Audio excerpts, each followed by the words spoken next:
Olá pessoal, tudo bom? Meu nome é Leandro Gorzoni, CEO e fundador da agência Yooper. E este aqui é o FAQ Yooper, um debate estratégico com as nossas lideranças sobre as principais dúvidas do mercado de marketing digital.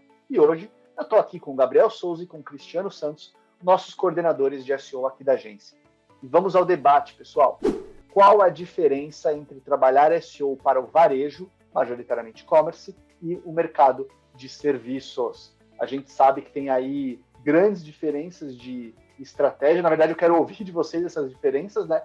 Principalmente diferenças estratégicas, como que vocês veem estratégias aplicadas para e-commerce e para sites institucionais, mercado de serviços. Melhores práticas, para onde vocês olham, o que vocês recomendam, me deem um overview ali. Quem começa? Bom, boa tarde, pessoal. Leandro, obrigado pelo convite. Bom, quando a gente fala da diferença entre trabalhar um site e-commerce para um site que pode ser institucional, de captação de lead, ou algo do tipo, a principal diferença na estratégia vem muito do que o e-commerce proporciona, que esses outros sites não proporcionam, que é a experiência de compra.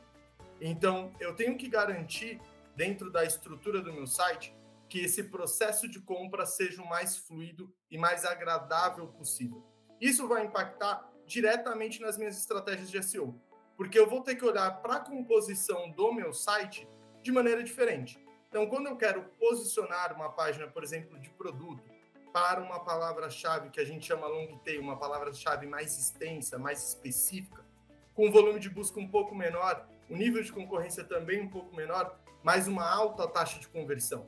Eu tenho que trabalhar os meus calls to actions em ações de tag, de conteúdo, de maneira diferente do que eu trabalho, por exemplo, para uma captação de lead, no qual eu tenho outras informações que são importantes e eu tenho uma outra estratégia, que aí é muito mais similar ao marketing de conteúdo mesmo, no qual eu busco a solução de uma dúvida, direciono para uma página específica para a solução daquela dúvida e ali dentro eu trabalho alguns gatilhos para conversão, seja captação de telefone, captação de e-mail, ou até mesmo reforço de marca, posicionamento de marca. Eu apresento o meu site e reforço aquilo que eu quero trazer com o meu site em si, tá? Então, a gente tem essas principais diferenças e também as diferenças nos administradores desses sites. Quando eu falo de e-commerce, eu estou falando de plataforma. Eu estou falando de travas de plataforma, de dificuldade de alterações via plataforma. Diferente de um site que eu posso ter ali completamente programável, que eu posso chamar um desenvolvedor e pedir uma série de alterações que me tiram essas travas, tá? Então, se eu tivesse que enumerar quais são as prioridades dentro de uma estratégia para e-commerce diferente de lead, primeiro, olhar para os aspectos de conversão, entender como é que é esse meu caminho, olhar muito para os CTAs e quais páginas eu quero posicionar para quais palavras-chave e, por fim, entender quais são as dificuldades das minhas plataformas, quais são as opções de plataforma do mercado e para qual caminho seguir de acordo com as melhores práticas de SEO. Muito bom. Cris? Sensacional. Boa tarde, pessoal. Tudo bem com vocês? Primeiramente, Leandro, prazer e muito obrigado, meu querido, em fazer esse convite. Bom, vamos lá. Paz, a resposta do Gabriel foi incrível, completa. Eu vou trazer, na verdade, como uma grande estratégia, um lado talvez não tão bonito. A parte de interna, né? A parte um pouco mais técnica de estratégia do e-commerce para o varejo. Por quê? Você tem um site institucional ou um site de serviço, mas se resume em apenas aquelas páginas de serviço, 7, 8 páginas ali, você clica, vai para um WhatsApp ou vai para um formulário de contato e apenas isso, acabou. Você faz o SEO, você deixa um homepage bem feitinho ali, deixa o tempo de carregamento ótimo e trabalha talvez ali o marketing de conteúdo em cima dele e ponto final. Não tem mais o que fazer. Apenas acompanhar ali o marketing de conteúdo, ver como é que estão as palavras-chave, ponto. Esse é a facilidade de um institucional. O e-commerce já é muito mais complexo. Por quê?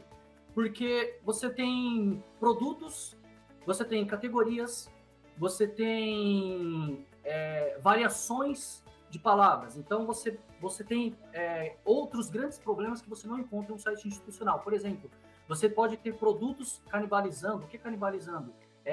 páginas de categoria sendo usadas as mesmas palavras-chave que em páginas de produtos finais. Isso gera grandes problemas, porque você acaba não ranqueando esse produto.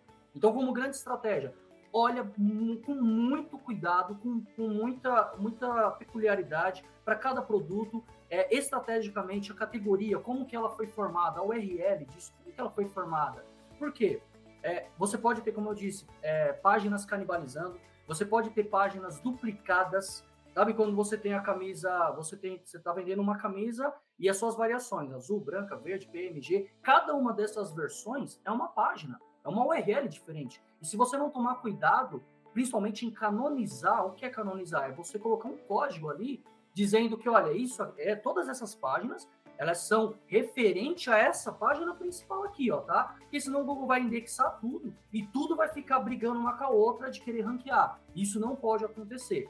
Então, como principal estratégia aqui, olhando um pouco mais técnico, olhando um pouco mais na estruturação desses dois serviços, eu diria para que o analista ele precisa olhar com muito cuidado esses pontos. Categoria, as URLs, os produtos, se eles estão bem descritivos, se as titles estão bem descritivos, que a title é aquele texto que aparece quando você faz a pesquisa, aparece o textinho azul e aparece aquela descriçãozinha. Se esses textos azul, que são os principais fatores de ranqueamento, são diferentes de outros produtos, diferentes da categoria, porque aí você vai ter resultado, porque senão você vai apenas patinar. Você vai ter tudo bem otimizadinho e tal, mas você não sai do lugar. Por que você não sai do lugar? Suas categorias estão brigando com seus próprios produtos. Você está tendo páginas que não estão indexadas, estão duplicadas e nada está sendo ranqueado da maneira correta. Então, eu diria como principal estratégia ficar de olho nesses pontos um pouco mais técnicos, faz toda a diferença. Tá, eu vou devolver para vocês com uma outra dúvida que me surgiu. A gente falou em um outro vídeo do nosso FAQ Upper sobre pilares de SEO. E vocês trouxeram muito pilares de estrutura, pilares de conteúdo, pilares de tecnologia, entre outros pilares. Independente de ser um e-commerce ou de ser um site institucional de serviço WhatsApp e gerador de lead, esses dois caras têm que olhar para os mesmos pilares, com mais ou menos intensidade para qual dos pilares? E aí, o que vocês pensam? Ou como que vocês... Os pilares, eles são os mesmos. Essa é, talvez, a minha dúvida. Ou qual dos pilares pega mais para qual ambiente? Gabs responde e-commerce e Cris responde institucional. Bom, os pilares são os mesmos. A gente tem que olhar para esses pilares. Óbvio que em algum nível você vai olhar mais especificamente para um ou para outro, fazendo um comparativo. Quando eu trabalho um canal de serviço ou um canal de captação de lead, eu tenho que trabalhar um conteúdo muito mais aprofundado, porque a minha concorrência também trabalha um conteúdo muito mais aprofundado. Quando eu falo de uma página de produto em si, além do descritivo de produto, eu preciso proporcionar uma experiência de compra muito melhor. Então, eu tenho que olhar para a usabilidade, talvez até mais do que conteúdo. Quando eu tenho uma série de concorrentes que usam o mesmo descritivo do fabricante, ou tem um descritivo um pouco mais limitado. Tá? Então, a experiência de compra no e-commerce ela é fundamental. Óbvio que eu vou olhar para conteúdo, eu tenho que ter um descritivo de produto, eu tenho que ter uma estruturação em relação a isso. Já no lead, eu não preciso olhar tanto para a experiência de compra, porque se eu for direcionado para uma landing page... Lead é o Cris que vai responder. Você já está querendo responder o Criol. Aí passou cola, né, Cris? Eu tenho que dar os comparativos, né? Eu estou indicando eu tenho que justificar... Mas eu entendi que em e-commerce você vai olhar muito para usabilidade, porque naturalmente você vai gerar conversão, de fato, né? Existem milhões de fatores que impactam nisso, ao contrário do que é o lead, onde é um form específico, né? Acho que nessa parte. Perfeito. Então, o form ele é muito mais intuitivo. Normalmente, eu não tenho cliques, eu só preciso colocar ali quais são as informações para dispor para o site. Quanto na conversão, eu estou passando para o usuário a confiança de que ele deve deixar, por exemplo, dados de cartão na minha plataforma. É verdade, completamente diferente. A forma com que eu vou olhar para cada um desses pilares é um pouco diferente, sim, mas todos eles são importantes em ambos os formatos. O seu top 1 pilar, considerando que você é e-commerce, usabilidade. Isso. Cris, qual que é o seu top 1 e por quê? Sem o seu é institucional, né? Sim, sem sombra de dúvida seria conteúdo. Tá? Por que conteúdo? Porque tanto a parte de usabilidade, ele vai ter pouca navegação no site. No institucional, ele vai ter muitas vezes, e provavelmente, é uma foto e um pequeno texto falando daquele serviço. Não tem muito para onde correr daquilo ali. Talvez um botão ali, um formulário no final, mas muitas vezes é isso. É a imagem daquele serviço ou produto, né? E um texto que você não vai te gerar a venda direta. Ele vai te gerar um lead, provavelmente qualificado, que ele vai te chamar ou ele vai mandar um formulário. Então, se trabalha conteúdo. Por quê? Porque é no conteúdo daquele produto e serviço que você vai pegar aquele usuário final. Com perguntas bem elaboradas. Sabe quando você coloca uma pergunta sobre, sei lá, qualquer produto, serviço, por exemplo, específico, assim, isso é bom? Ah, esse serviço é ruim? Ah, o que é esse serviço? Vem aquele discovery de perguntas. Sim. Se no seu blog você trabalhar essas perguntas, você consegue rapidamente captar aquele usuário. Até porque o mercado de serviços não olha tanto para SEO justamente porque entende essas limitações e acha que não pode fazer nada. Ele fala, o meu é só um site institucional, então eu não preciso muito fazer, não preciso olhar tanto para SEO, o que é um erro gigante, né?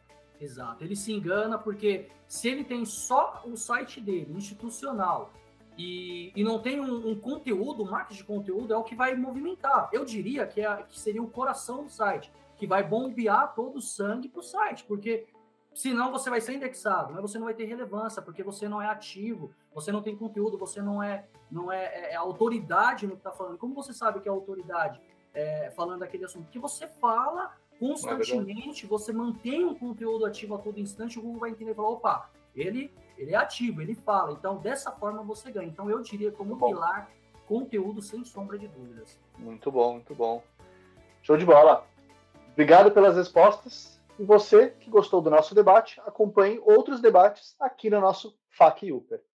Grande abraço.